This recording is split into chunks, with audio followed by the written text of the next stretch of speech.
ये वचन मामूली नहीं है।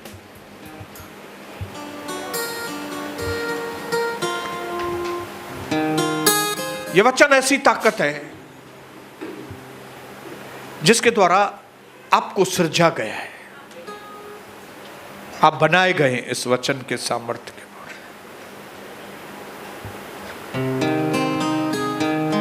इसके लिए जैसे इस वचन को सुने बड़े गंभीरता के साथ,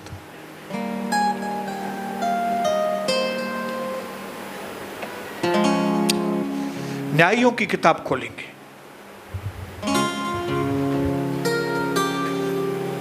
21 अध्याय,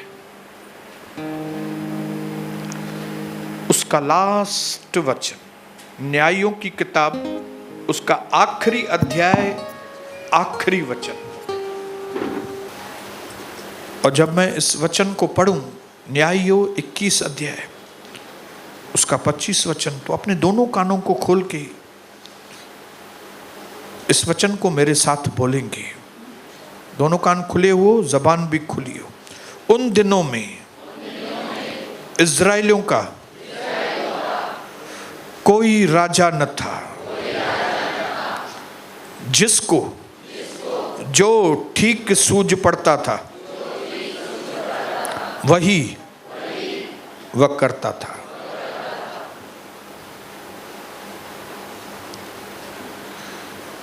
ये ऐसा वक्त था इज़राइलियों की जिंदगी के अंदर, न्यायियों के वक्त में, जब परमेश्वर उनका राजा था, लेकिन ये परमेश्वर को राजा मानते नहीं थे। परमेश्वर ने इनके ऊपर न्यायी नियुक्त किए थे ताकि इनके प्रॉब्लम के सॉल्यूशन।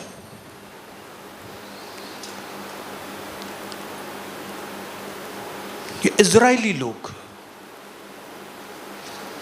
जो 430 साल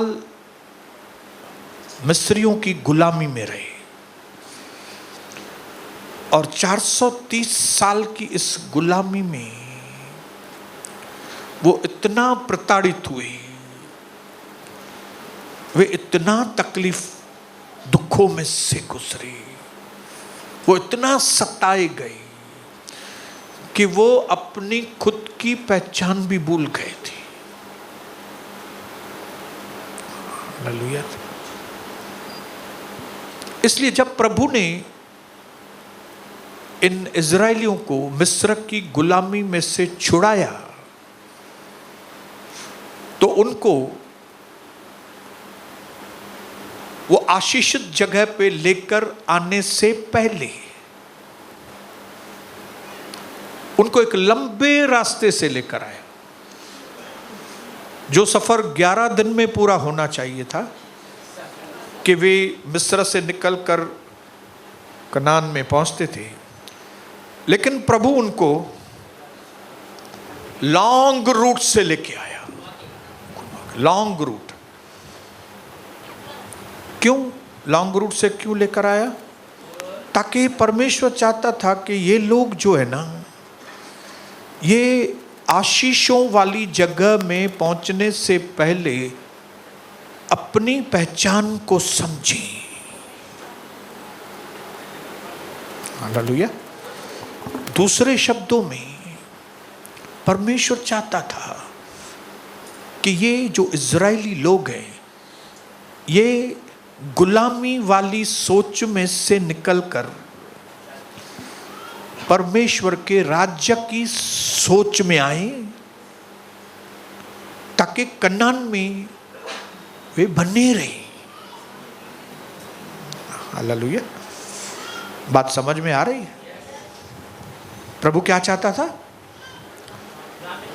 कि जो गुलामी में रहते रहते इनका दिमाग क्या क्या सोचने लगता है, क्या क्या सोचने लगा है, क्या क्या इनके दिमाग से वो बातें निकले, और जो मेरी बातें हैं, मेरे कायदे कानून हैं, वे इनके दिमाग में बैठे। क्यों बैठे? ताकि अभी गुलामी में से जब वो राज करेंगे, जब वो आशीषित होंगे, तब वो उन आशीषों में बने रहे। इसका मतलब है प्रभु को मालूम था कि हमारे अंदर से, इजरायलियों के अंदर से, हमारे अंदर से वो 430 साल की बातें 11 दिन में तो नहीं निकलने वाली है। प्रभु को मालूम था 11 दिन में नहीं निकलेगी। इसके लिए उनको घुमा के लेके आया कि भले ज्यादा दिन लगे, लेकिन कनान जाने से पहले इनका दिमाग सही हो जाए। हालेलुया। प्रभु चाहता है कि मेरे जो प्रभु का दर्शन के लोग हैं, इनको मैं उन आशीषों में तभी लेकर आऊं जब भी आपका दिमाग सही हो जाए। और इस वक्त प्रभु हमारे दिमाग को सही करने में लगा हुआ है।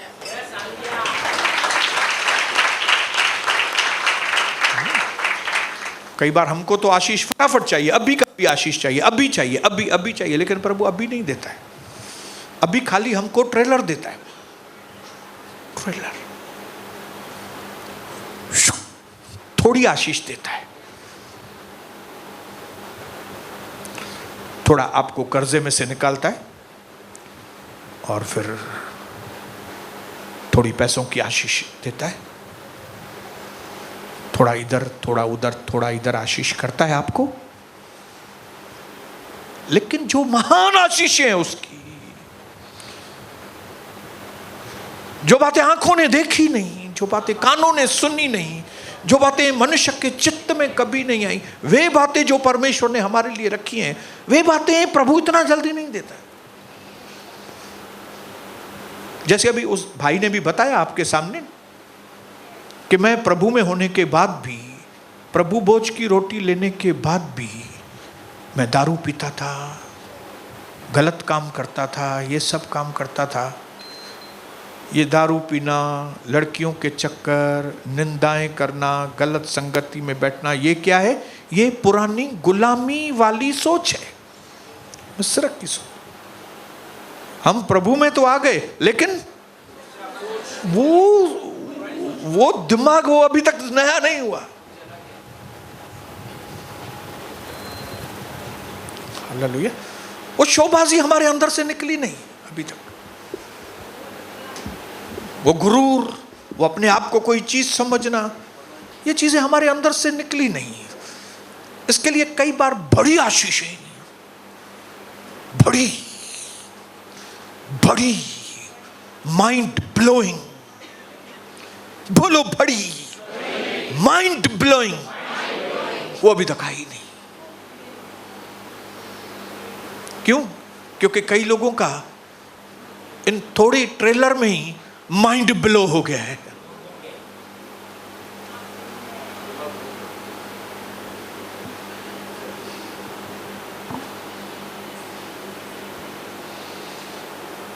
जबकि प्रभु आपको नई ब्लेसिंग्स में, लेकिन वो नई ब्लेसिंग में जाने से पहले प्रभु चाहता है कि हमारी जो थिंकिंग है, जो हमारी सोच है, जो हमारा एटीट्यूड है, वो पुराना वाला नहीं, नया वाला। प्रभु हमारी सोच के ऊपर काम कर रहा है। वर्क इन प्रोग्रेस, काम चालू है। आपकी असुविधा के लिए हमको खेद है, रोड पे लिखा रहता है। क्यों? काम चालू है रोड का।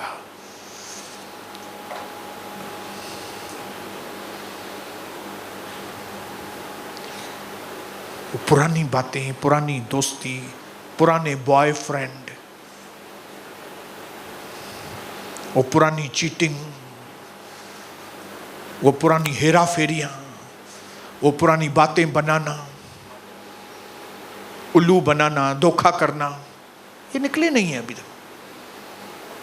और प्रभु को भी मालूम है टाइम लगता है। लेकिन मैं आपको बताऊं, प्रभु को भी मालूम है टाइम लगता है। लेकिन जितने लोग जितनी भी लेट करेंगे, जितने लोग जितनी भी देर करेंगे इस बात में, प्रभु को काम नहीं करने देंगे, प्रभु की बातों को नहीं मानेंगे, प्रभु की अगुवाई में नहीं चलेंगे और लेट करते जाएंगे, लेट लेट लेट, वे अंदर ही अंदर टूटते जाएंगे, खत्म होते जाएंगे, खत्म होते जाएंगे। चाहे आप प्रभु में हो तभी भी, क्योंकि कलीसिया में आने से खाली काम नहीं होता है। मैंने आपको पहले भी बताया। बोलिए, कलीसिया में आने से काम नहीं होता। काम कभी होता है?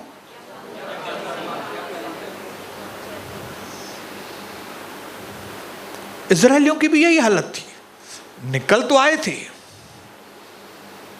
लेकिन वो मन की अभिलाषाएं, मन में अलग अलग खोट, वो गई नहीं थी। दुनिया को देखते थे, दूसरे देशों को देखते थे, और वो जब दूसरे देशों को देखते थे तो बोलते थे हमको भी वैसा ही बनना है, हमको भी वैसा बनना है, हमको भी वैसा बनना है।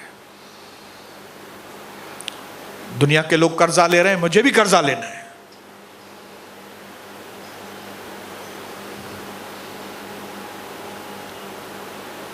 दुनिया के लोग ऐसा करते हैं, मुझे भी ऐसा करना है, मुझे भी वैसा बनना है, मुझे भी वैसा बनना है।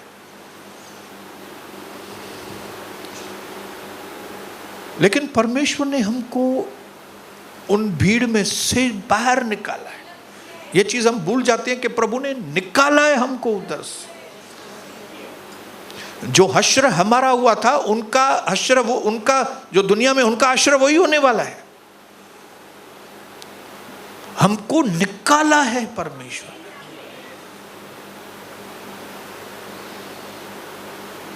क्यों निकाला है? वो हमको नया बनाए। है कोई प्रभु के दास और दासी जो नए बनना चाहते हैं?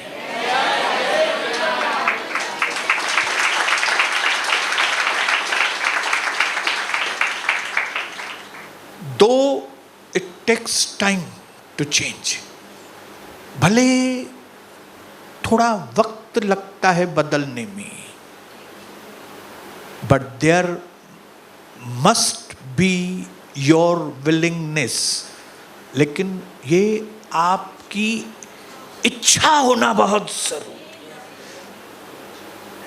जब आपकी ये तीव्र इच्छा है ना कि मैं बदलूंगा, तो फिर आप आज नहीं तो कल बदलेंगे। थोड़े धक्के खाएंगे, ठोकर खाएंगे, लेकिन फिर अगर आपकी इच्छा है। यहां पे लिखा है प्रभु इजरायलियों को किधर किधर से लेके आया, लंबे रूट से, इधर से उधर से, उधर से उधर से।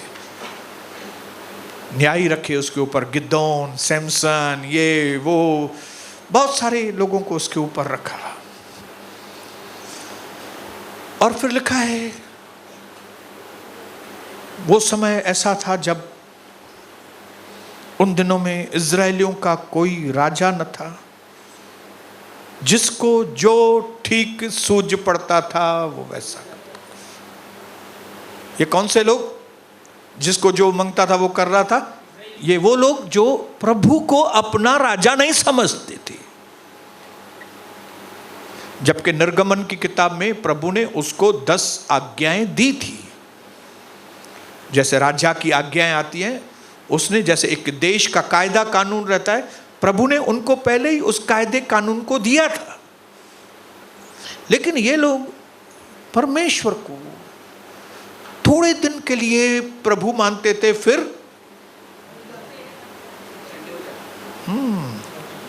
थोड़े दिन जोश में और फिर बेहोशी में,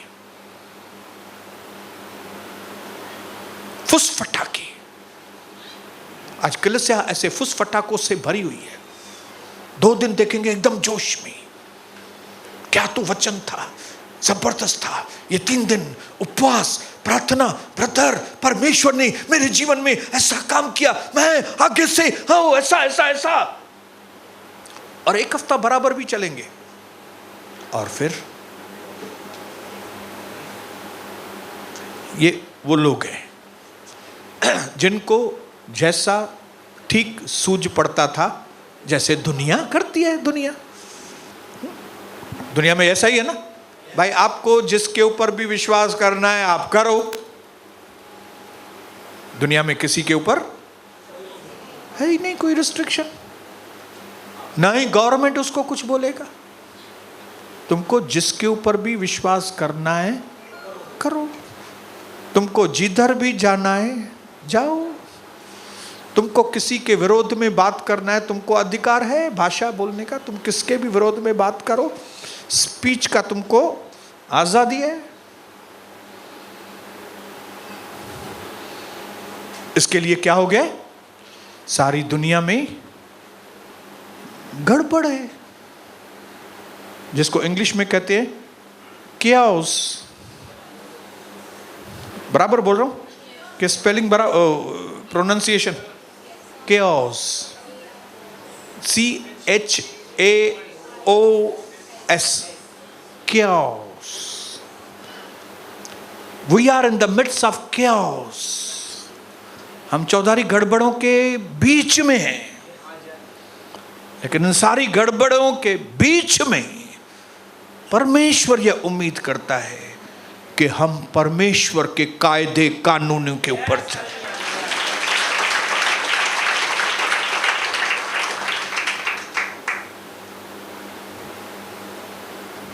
आमीन। है, चुनौती की बात है। इसके लिए लल्लू पंजू लोग नहीं कर सकेंगे। इसमें जो गंभीर लोग हैं उनको कोई भी बुरा नहीं मानेंगे वो, लेकिन जो सच में लल्लू पंजू हैं वो यहां पे बुरा मानेंगे, बोलेंगे मतलब मेरे लिए बोल रहा है। तुमको लगता है तुम हो तभी तुम्हारे लिए बोल रहा हूं। अगर तुमको लगता है तुम नहीं हो तो तुम बोलोगे ना मेरे लिए थोड़ी बोल रहा है, मैं थोड़ी लल्लू पंजू, मैं तो प्रभु के साथ गंभीर हूं। मैं तो जी तोड़ के परमेश्वर की एक एक आज्ञा को मैं मानने के लिए तैयार हूं। मैं तो अपना पूरा ध्यान परमेश्वर के वचन के ऊपर देने के लिए तैयार हूं। मैं तो गंभीरता से प्रार्थना करने के लिए तैयार हूं। मैं तो ये चीज छोड़ने के लिए तैयार हूं, ये चीज पकड़ने के लिए। मेरे लिए थोड़ी बोल रहा है कि ये लल्लू पंजू। लेकिन जो है लल्लू पंजू, जो यहां पे बैठे हैं, यहां बहादुरों के बीच में कुछ लल्लू पंजू बैठे हैं जो प्रभु की आज्ञाओं को गोटी की तरह उड़ाते हैं। ये लल्लू पंजू का काम नहीं है कि केओस के बीच में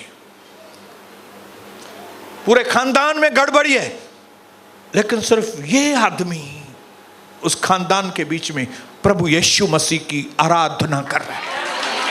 केओस।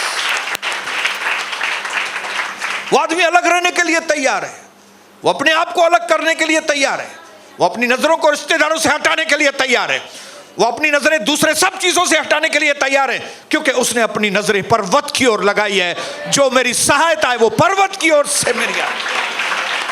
और यही लोग आगे चल के स्टार्स वांगुर चमकेंगे और बाकी के दूसरे लोग शर्मिंदे होंगे। ये जिंदगी की सच्चाई है।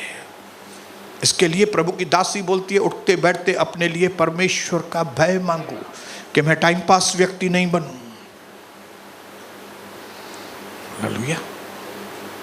आज पश्चाताप करूं फिर वही काम कल करूं, 2 दिन पश्चाताप करूं फिर वही काम, वापस से बुरा काम में वापस करूं।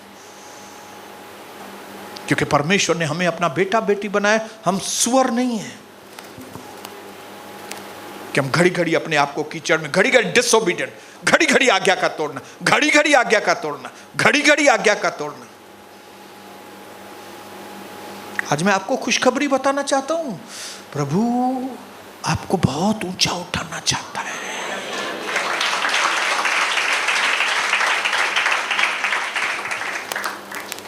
जो आपकी खोई हुई चीजें हैं ना, खाली वो खोई हुई चीजें नहीं, जैसे हमने देखा लास्ट मीटिंग में, खाली खोई हुई चीजें नहीं, एबंडेंस। क्योंकि चोर तो सिर्फ चोरी करने, हत्या करने, घात करने आता है, परंतु यीशु मसीह इसलिए आया है ताकि आप न सिर्फ जीवन पाएं, लेकिन एबंडेंस, भरपूर भरपूर जीवन, भरपूर आपकी जिंदगी, आपका कटोरा उमड़े, आप बर्दाश्त नहीं कर सके इतनी ब्लेसिंग कि आप बर्दाश्त नहीं कर सके। हम बर्दाश्त नहीं कर सकते। सोनी बसंतानी, कविता बसंतानी, सनी ढिंकी, हम बर्दाश्त नहीं, इतनी ब्लेसिंग परमेश्वर ने। मैं अगर यहां पे आज तक टिका हूं तो इसके लिए क्योंकि प्रभु ने मुझे प्रतिफल दिए। प्रभु ने अपनी विश्वास योग्यता मेरे साथ दिखाई है। प्रभु ने मुझे दिखाया कि तू इतना सहन किया, तू इतना सहन किया, तो मैं क्या तुमको कुछ नहीं दूंगा?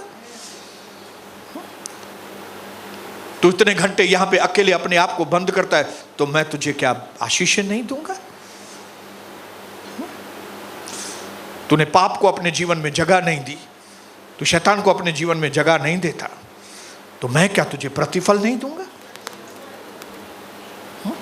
तू इतने सालों से धंधा कर रहा है, क्या मैं तेरे धंधे को आशीष नहीं करूंगा? सवाल ही नहीं है। भजन संहिता 1 में लिखा है, वो आदमी जिस काम में हाथ डालेगा उसमें उसको सफलता मिलेगी। जिस काम में, जो भी काम मैं करूंगा उसमें मुझे सफलता मिलेगी। और अगर दुश्मन एक दिशा से आएगा तो उसको 7 दिशाओं से भागना पड़ेगा। हालेलुया। लेकिन ये इजराइलियों ने प्रभु को अपना राजा मानने से स्वीकार नहीं किया। इसके लिए पहला शमूएल में उसने शमूएल नबी को कहा, हमको भी दूसरों के जैसा राजा चाहिए। उन्होंने परमेश्वर को अपना राजा मानने से प्रभु को यह बात बुरी लगी। लेकिन फिर भी कई बार प्रभु हमारी उन बातों को पूरी करता है जो वो नहीं चाहता। क्यों?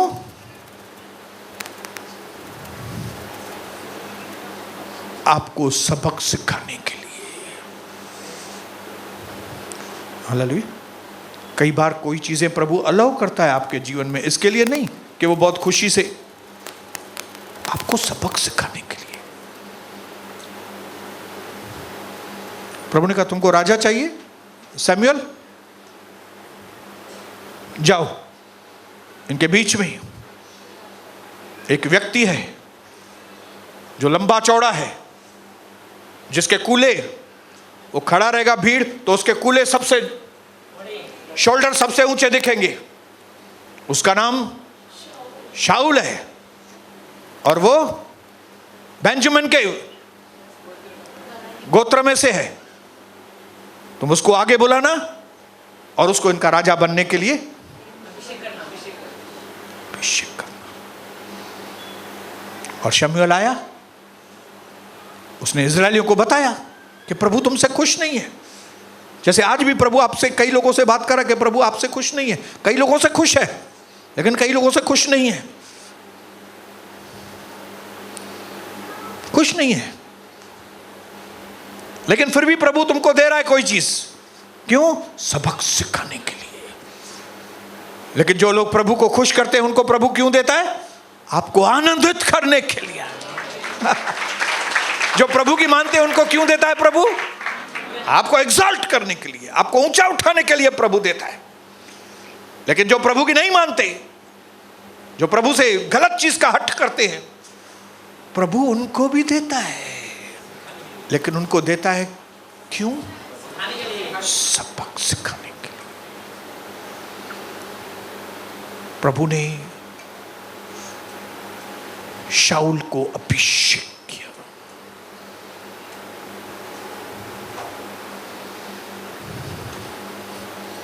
सात अध्याय,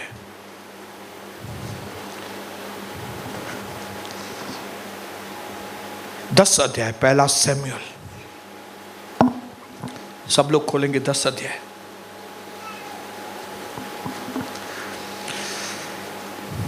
तब शमूएल ने एक कुप्पी तेल लेकर शाऊल के सर पर उंडेला और उसे चूम कर कहा, क्या इसका कारण यह नहीं कि प्रभु ने अपने निज भाग के ऊपर प्रधान होने को तेरा अभिषेक किया है?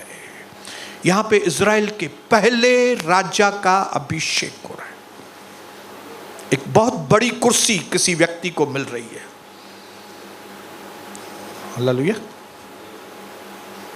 एक व्यक्ति को बड़ी कुर्सी मिल रही है, और हमको कभी भी बड़ी कुर्सी कौन दे सकता है? जो खुद उससे भी बड़ी कुर्सी पे बैठा हो। हालेलुया। बात समझ रहे हैं मेरी?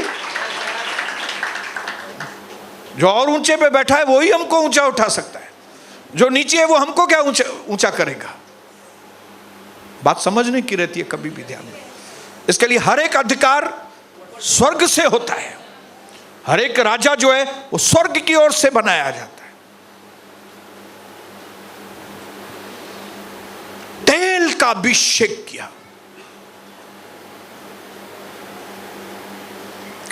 आज जब तू मेरे पास से चला जाएगा, तब राहेल की कब्र के पास, राहेल कौन है? बाइबल पढ़। किसकी पत्नी? याकूब की पत्नी। उसकी प्यार वाली पत्नी कि वो जबरदस्ती वाली? Very good. कुछ ही बता रहे हैं, लेकिन कुछ बता रहे हैं, बाकी सबको तो मालूम। हमको क्या मालूम राहेल क्या है? हमको तो खाली बाबा सूट मालूम है। हमको क्या मालूम, हम तो पगले लोग हैं, आपको मालूम है। इधर खाली बाइबल थोड़ा पकड़ते हैं, घर में जाके तो वही धंधो ही, खाली धंधो। हम तो खाली धंधा करते हैं। ये राहेल क्या है? हमारा क्या काम है राहेल? ये याकूब क्या है? हमारा क्या काम है याकूब के साथ? हमारा काम है वो कोडूमल, मेरा कस्टमर। वो कोडूमल का नाम याद है मेरे को, वो चंदुर, वो उन्हें बैरक नंबर में रहंदो आहे। वो मुंहिंजो ग्राहक ॾाढो सुठो, ॼाण अचण वारो आहे 7:30 बजे। ये राहेल, मेरा क्या काम है राहेल से? लेकिन मैं आपको बताऊं, हमारा काम राहेल से ही है। क्योंकि मेरा काम राहेल, याकूब और इसके लिए मैं ऊपर आ गया हूं। और आप ये चतुरुमल और ये इसके चक्कर में आप नीचे ही रह गए। काश के आपको भी राहेल, लिया, रिबेका ये सब नाम याद रहते तो आप भी ऊंचे पे आते थे। बोलिए हालेलुया।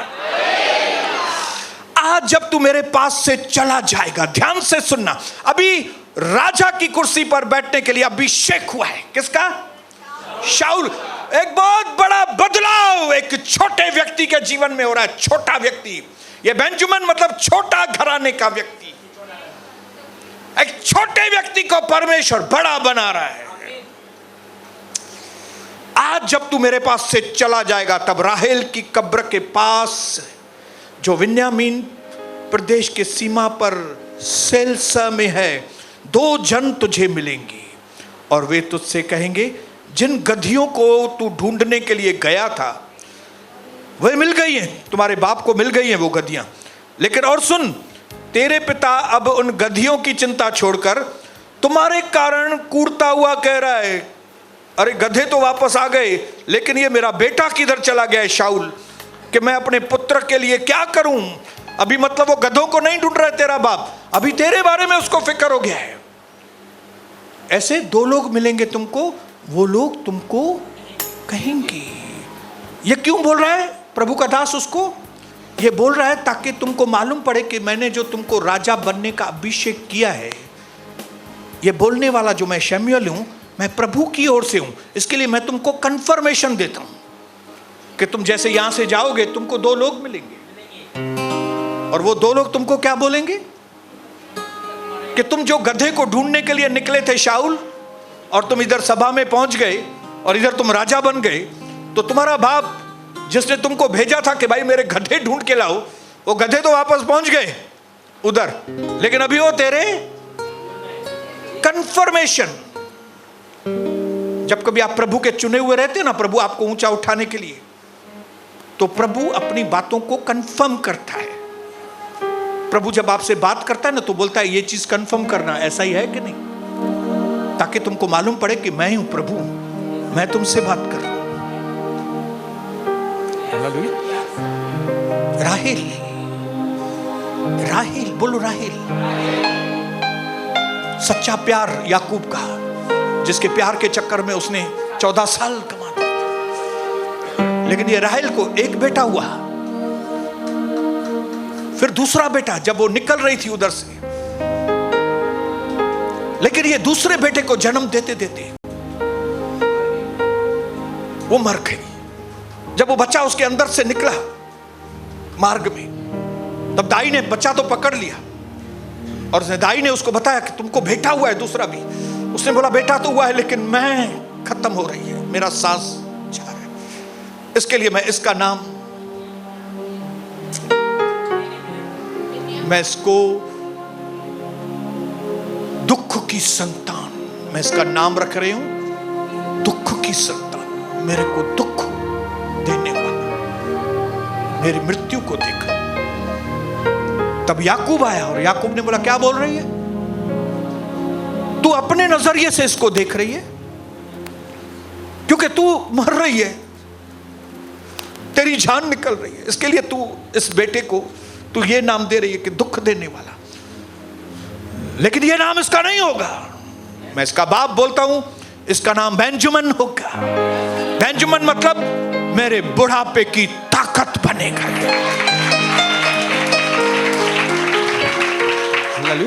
और राहेल वहां पे मर गई, वहां पे उसकी कब्र है। अब नबी इसको बोल रहा है, किसको? शाऊल को। शाऊल किसके घराने था? इसी बेंजामिन के घराने का व्यक्ति था। और उसको बोल रहा है तेरी दादी दादी परदादी परदादी परदादी राहेल वहां पे कब्र है उसकी। उसकी कब्र पे मैं राहेल को बताना चाहता हूं कि तू जो बोल के गई ना कि ये दुख की संतान होगी, लेकिन मैं तेरे को खुशखबरी देने के लिए शाऊल को भेज रहा हूं कि मैंने तेरे दुख को देखा था, मैंने तेरे दुख को समझा था, इसके लिए मैं तेरे को खुशखबरी दे रहा हूं। तेरे घराने के व्यक्ति को मैं इज़राइल का पहला राजा बना रहा हूं। हालेलुया। जिन्होंने परमेश्वर के लिए दुख देखे हैं, जो दुखों में से गुजरे हैं, जिन्होंने प्रभु के लिए बलिदान किया, दुख देखा है, उनके लिए मैं खुशखबरी बताना चाहता हूं। आपके बेटे बेटियां राजा राजकुमार राजकुमारियां बनेंगी आप। हालेलुया। किसके बेटे? जिन्होंने प्रभु के लिए दुख उठाया है। दुख, प्रभु में आके ऐश नहीं किया उन्होंने।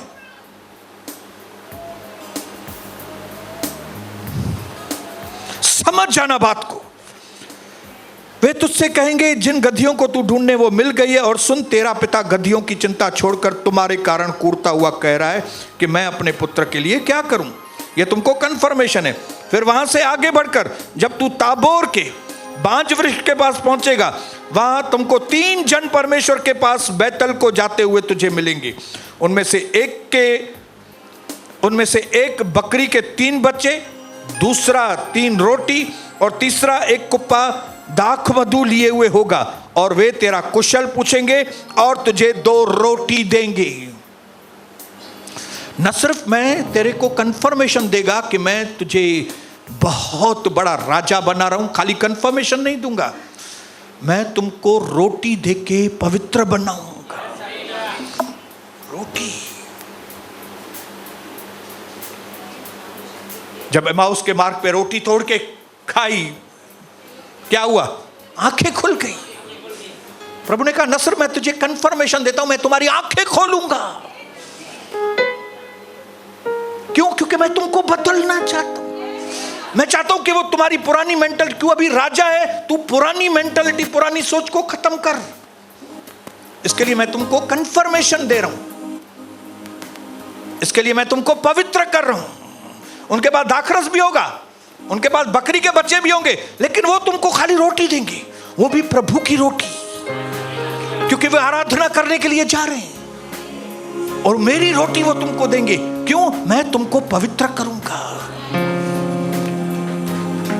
वे तेरा कुशल पूछेंगे और तुझे 2 रोटी देंगे, तू उन्हें उनके हाथ से ले लेना। तब तू परमेश्वर के पहाड़ पर पहुंचेगा जहां पलिश्तियों की चौकी है। जब तू वहां नगर में प्रवेश करे, तब नबियों का एक दल ऊंचे स्थान पर उतरता हुआ तुझे मिलेगा, और उनके आगे सितार, डफ, बांसुरी, वीणा होंगे और वे नबूवत करते होंगे। और तब प्रभु का आत्मा तुझ पर बल से उतरेगा और तू उनके साथ होकर नबूवत करने को लगेगा। तू परिवर्तित होकर और ही मनुष्य हो जाए। बोलिए, तू परिवर्तित होकर, तू बदल कर एकदम नया आदमी बन जाएगा। मुझे तुमको नया बनाना है। मुझे तुम्हारे अंदर भीतर पुराना आदमी नहीं, मुझे अभी तुम्हारे अंदर नया आदमी चाहिए। मैं चाहता हूं तुम्हारे अंदर वो गुलामी वाली बातें नहीं, गुलामी वाली सोच नहीं, वो पाप में दुनिया का पुराना स्वभाव नहीं, लेकिन मैं तुम्हारे अंदर नया परमेश्वर के राज्य का आदमी देखना चाहता हूं। मैं तुमको पवित्र आदमी करके देखना चाहता हूं। मैं तुमको पावरफुल देखना चाहता हूं। मैं तुमको नया देखना चाहता हूं। इधर देखो और बोलो, मैं पवित्र और नया बनने के लिए तैयार हूं।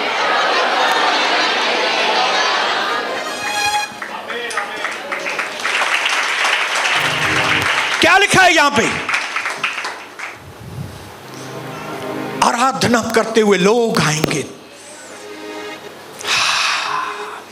और खाली आराधना करने वाले लोग नहीं आएंगे, वे डफ, बांसुरी, धुक्कड़, ये म्यूजिक बजाते हुए, और ये जब म्यूजिक बजाते हुए और भविष्यवाणियां करते हुए ये नबी जब उतरेंगे और तू जब उनके साथ मिलेगा, जब तू उनके बीच में होगा, तब क्या होगा? तब पवित्र आत्मा तुम पर बल से उतरेगा और उनके साथ तू भी भविष्यवाणियां करना शुरू कर दे। उनके बीच में जब तू आएगा, सिर्फ वे भविष्यवाणियां नहीं करेंगे।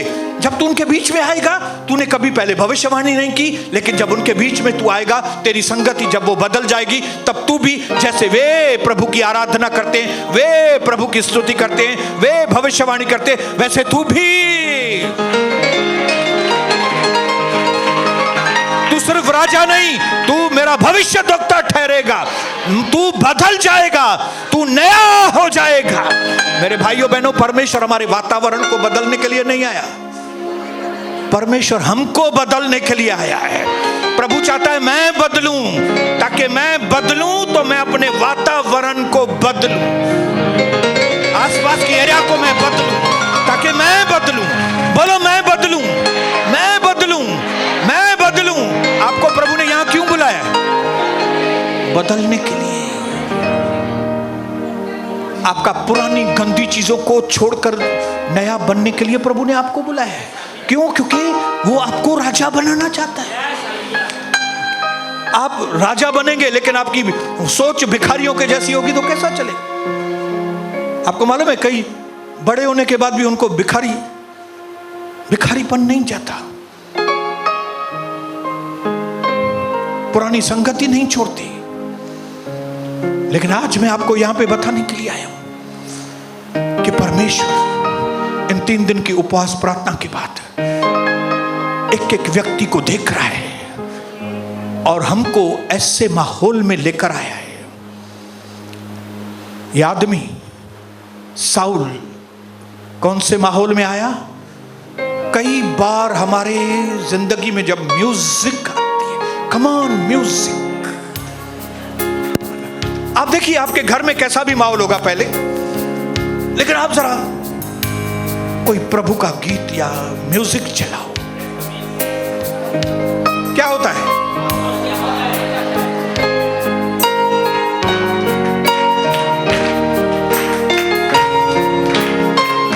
जैसे ही म्यूजिक बजता है, माहौल बदलना। जैसे ही गीत चलते हैं, गीतों को गाते गाते आपके आंखों में आंसू आ जाते हैं और आप कहते हैं मैंने पाप करना छोड़ दिया प्रभु, मुझे तो लोगों से धोखे ही मिले और मैंने इतने साल लोगों के पीछे कमाए, आज मैं उन लोगों को छोड़ देता। ओ, आप कितने भले हैं परमेश्वर, आपकी भलाई को मैं भूल गया। मैं अब प्रभु आपकी भलाई को कभी भूलूंगा नहीं परमेश्वर। इस समाज के चक्कर में, लोगों के चक्कर में मैं आपकी भलाइयों को ऐसा माहौल, कई बार म्यूजिक, परमेश्वर की म्यूजिक, प्रभु के आराधना के गीत, कई लोग इस आराधना के माहौल को मिस करते हैं, बोलते आराधना पूरी हो जाएगी हम तभी आएंगे। ये भूल जाते हैं कि हमारी जिंदगी के बदलने के ऊपर सबसे बड़ा हाथ जब परमेश्वर का आता है तो वो कई चीजों को इस्तेमाल करता है जिसमें परमेश्वर का संगीत। ये जो दास आपके सामने खड़ा है, इस दास की जिंदगी में अगर परमेश्वर ने बदलाव लेकर आया है तो उसमें प्रभु की कई बातें हैं, लेकिन उन बातों में एक बहुत इंपॉर्टेंट बात है प्रभु का संगीत, प्रभु की आराधना। हालेलुया। जब मेरे प्रभु के दास pastor Akshay Nevis, this is holy ground, जब वो गीत गाते थे आराधना के, sing hallelujah to the Lord, हम जमीन पर गिर जाते थे नीचे जब उनके द्वारा परमेश्वर की आराधना होती थी। म्यूजिक बजता था, बोल आते थे, वहां पे ही हम नए बन गए थे। जैसे यहां पे शाऊल, वो नबूवत नहीं करता था पहले, भविष्यवाणियां नहीं करता था, लेकिन ऐसे म्यूजिक के बीच में आया, ऐसे लोगों के बीच में, ऐसे लोग जो प्रभु की आराधना करते हैं। क्या आपको नहीं लगता कि आपको उनके बीच में होना चाहिए जो परमेश्वर की आराधना करते? क्या आपको नहीं लगता कि मैं उन लोगों से दूर हट जाऊं जिनके बीच में परमेश्वर है ही नहीं, जहां पे निंदाएं, गलत बातें और जो काम की बातें नहीं है, उनके बीच में मेरा क्या काम है? क्यों नहीं मैं ऐसे माहौल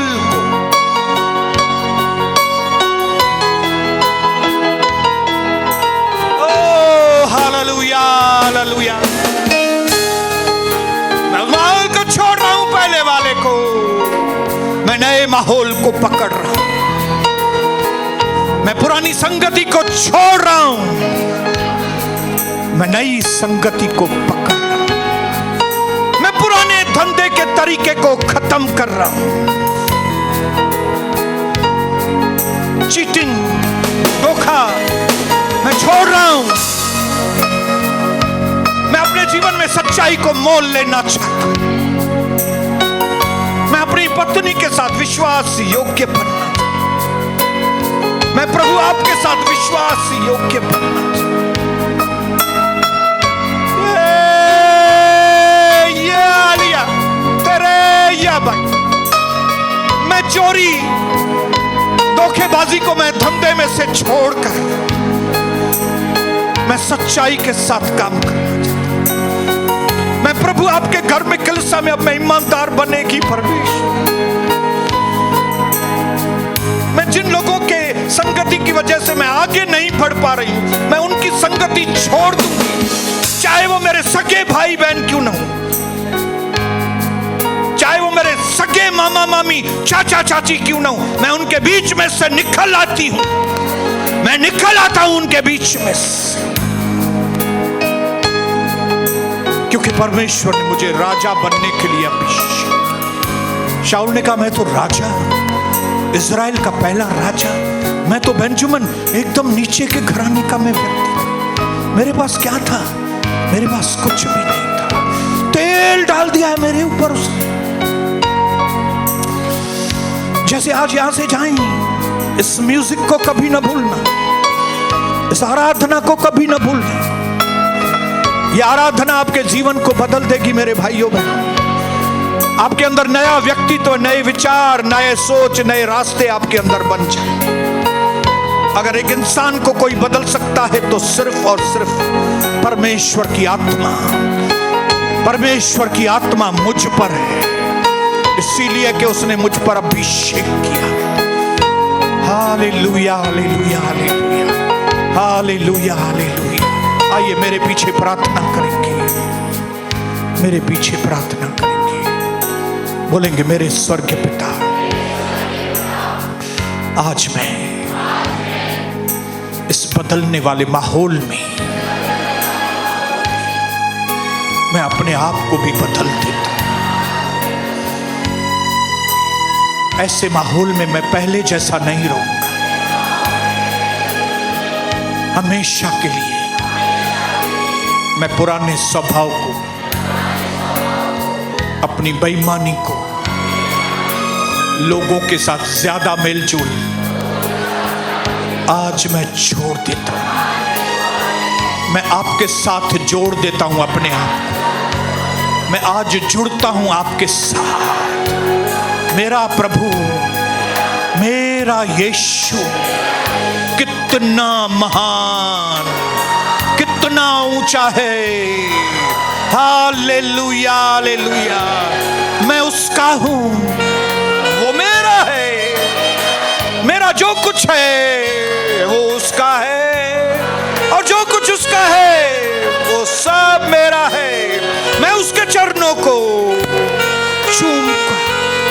चूमता हूं। मैं उसकी छाती पर अपने सर को रखता हूं। मैं उसी का था, मैं उसी का हूं, और मैं उसी का रहूं। मुझ पर और किसका भी हक नहीं है। मैं सिर्फ मेरे प्रभु यीशु मसीह का। धन्यवाद, हालेलुया। धन्यवाद, धन्यवाद, धन्यवाद, धन्यवाद। ये प्रार्थना मैं अपने उद्धारकर्ता प्रभु यीशु मसीह के पवित्र नाम से मांगता हूं। आप कबूल करें मेरे स्वर्गीय पिता। आमीन, आमीन,